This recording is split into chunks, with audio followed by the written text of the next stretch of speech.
Lods, kumusta? Pag-usapan naman natin ngayon about sa mga music na ginagamit natin sa ating pag-upload ng mga videos dito sa mundo ng Mita. Kung ikaw na hindi ka pa na-monetize, wag mong subukan. Kung ni Tatay Digong pa, wag mong subukan. Masisira ang account mo.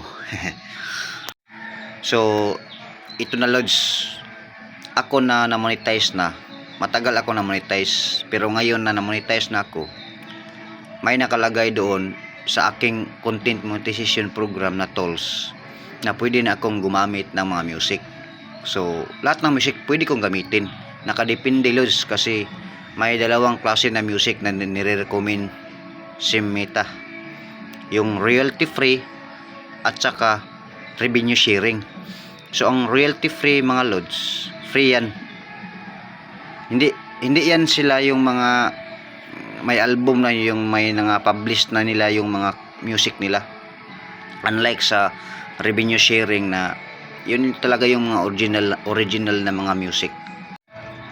Ang royalty free is walang violation, wala kang sharing. Kung makaka-income ka man, aabot ng million views, walang sharing yan. Sayong-sayo talaga yung dollars na papasok sa iyong account. Unlike sa revenue sharing, sa pagkakaalam ko Lods, kung air-supply mo yung gamit na sounds na yan, 80% yung pera income na mapupunta sa music owner. Tapos sa iyo naman, ang mapupunta sa iyo is 20% lang sa pagkakaalam ko. So yan yung kaibahan sa paggamit ng ating mga music dito sa pag-upload nating mga videos.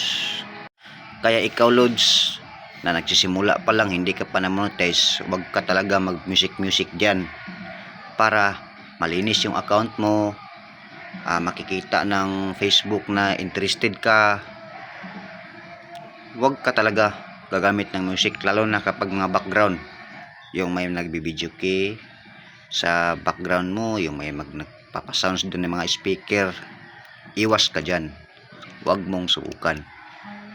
Kasi Lods, alam mo naman na marami kang nakikita sa mga reels o sa mga long video na gumagamit ng sounds. Di ba yung mga uso ngayon na fire burning, yung mga TikTok na ganyan. Makaka-income sila dyan dahil na monetize na sila. At nakadepende kung revenue sharing ba yung music na yon o royal free.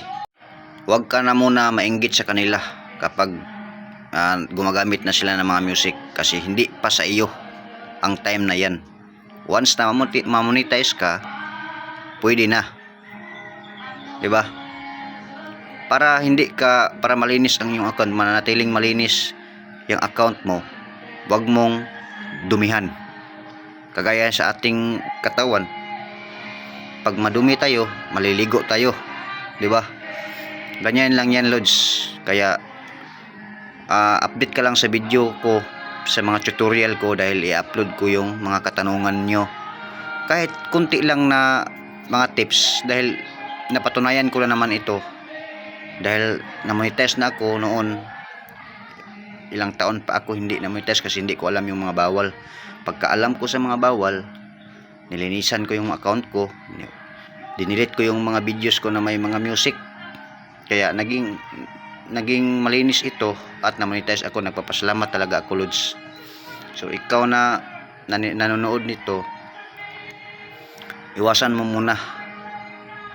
At sana ang video ito makakatulong sa iyo, at sana ma-share mo ito sa mga kaibigan natin diyan na nagsisimula pa lang.